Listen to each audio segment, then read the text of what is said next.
What's going on, everybody, and welcome back to Comic Breakdown. In this video, we have Earth's mightiest Avenger returning back into the fray, with the Avengers in retirement throughout this entire storyline of Avengers Twilight. The Avengers must reassemble, and so with Avengers Twilight issue number 4, we are seeing the return of Thor. Last we had seen Captain America along with his team. They set out to rescue what remains of Tony Stark. Aided by Miss Marvel, the Defenders, and a new Hawkeye, Captain America fought James Stark, the son of Tony Stark, for possession of Tony's head, with the tides of the battle not looking favorable for Captain America and his team. That is, until the arrival of the Asgardian. So, make sure you guys have subscribed to the channel, make sure that you like this video, and with that being said, let's dive into this breakdown. Alright gang, so as we dive into this issue, we have the arrival of the mighty Thor. Miss Marvel is here helping as much as she can. Captain America now knows that this fight is in the bag. James trying to be cocky, saying that he's heard of Thor, an alien with delusions of grandeur. As he gets up to strike at Captain America, he hits him with the shield, having Thor clear out the raft, letting him know that nobody dies today. But as soon as those words come out of his mouth, there are two missiles that land directly on the facility as they prepare to go for another round. One of the fighter jets is taken out of the sky, lightning all around them. And before they can do anything, Thor is telling them to exit the vehicle. With the skies clear, they try to rescue as many people as possible, looking to James, telling him that this fight is done. He takes off into the air. He tells Thor to leave him be because James needs to go, to think about what he has done and what kind of man he wants to be. And so while they're able to get everybody to safety, we pick up a little bit later. Everybody meeting up with the head of Tony Stark on the table. With a very sincere apology from Thor to Captain America, immortality can be a burden on him. He gets to a point where he can no longer face those he cares for because time catches up. He hates watching his loved ones suffer, slowly get to old age and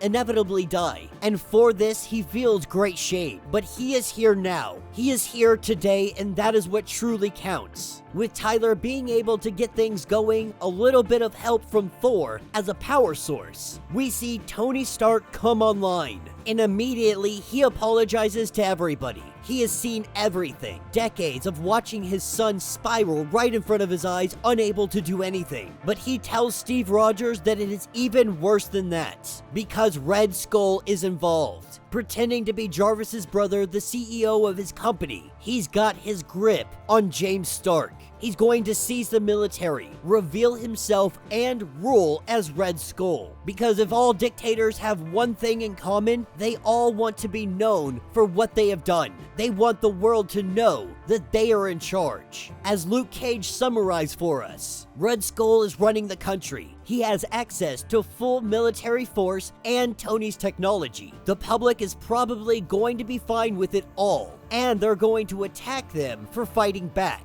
If there was ever a time, it is time for the Avengers to assemble. As we pick up at Stark Tower, we have James, who is trying to modify his suit, beating himself up for what happened, saying that he needs better armor. Jarvis coming in and saying that they made fools of all of us, that they're gonna take away our country from us, to keep America in a perpetual state of chaos. And all he has ever wanted is peace and prosperity. This is where he reveals himself to be Red Skull. And James says nothing. He now contemplates all the new information that he was just given, picking us up with Tony and Captain America. Tony now having a robotic body. He is letting Steve know that his mind just feels out of step. He can't remember much. He doesn't even remember H-Day. In his head, it's all just a jumble. He remembers small images. For the most part, he can't remember anything that really went down. He remembers that they stopped Hulk, stopped Ultron, but there were still enhanced individuals out there. Heroes were still falling. He knew what was coming. All the buildup over all the years, America had finally had enough.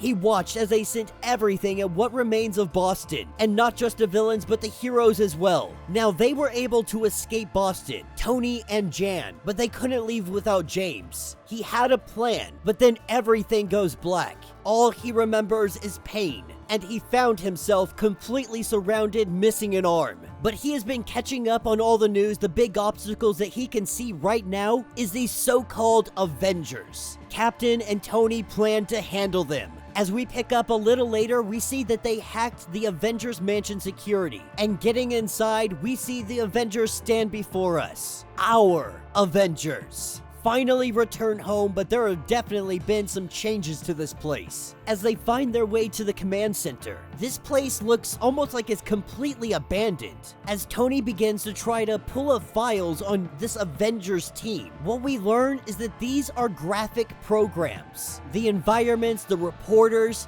none of it is real. The Avengers don't actually exist, because so many people are just listening to the information that they are fed through the news, through any means of social interaction, outside of person to person, in real life, face to face. Everybody gets their information from the screens. And so they are simply just believing what the screen tells them. Even though they're not fighting overseas, fighting fascism, or fighting bad guys, these guys are completely made up, not actually doing anything, but making the public perceive as if there is an Avengers team. A deterrent, just in case, making people believe that the Avengers are out there and could stop them. This is when Red Skull comes on the screen. Red Skull revealing that this place is about to explode and kill all of them inside. They go to run away, only for the doors to slam shut, but nothing is stopping Thor. Breaking down one wall after another, getting everybody out of here. Tony is still behind, trying to get all of Red Skull's local files. And then there is the detonation. Rubble in all directions. Tony is still standing, but he realizes that they are too late. He has already done it. He has the US military. He is going to burn down Washington. At this very moment, armed individuals are making their way into the president's office. This is where we see Red Skull beginning to suit up. An Iron Man suit all of his own. James and Red Skull have been running America unofficially for almost a decade. They have fed the sheep so well. They're happy with the lives that they have.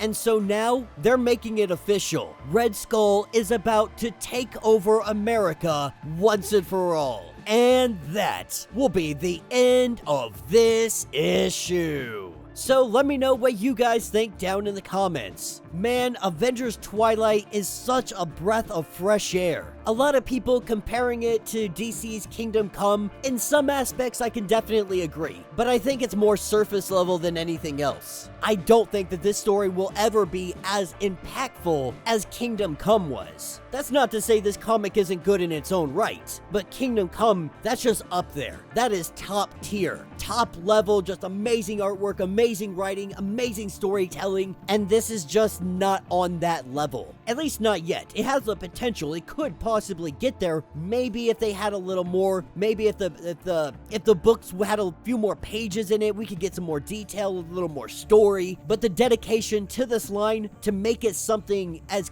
comparable at least to Kingdom Come, they're just not devoting those kind of resources to it. But like I said, that doesn't mean it's not a good story. Avengers Twilight is probably one of my more favorite stories outside of the X titles that has started up in 2024, because there is some aspects of this that can connect to real life. Our constant need for screens. How many times have people been duped by something that they saw online? How often do we find ourselves following down a path of, something that may not be correct, but we blindly believe it? This is not to say the individual, but the masses as a whole. And so in a timeline where technology is everything, where technology has consumed our lives, so much so that we are embedded as part of it, it wouldn't be extremely difficult for somebody to do what Red Skull is doing. If one person controls all the media, has all the power to dictate what the people see and don't see, they already have control. It's just a matter of hiding in the shadows or deciding to reveal yourself to the world. Our Avengers now know their mission. They know the information that they need.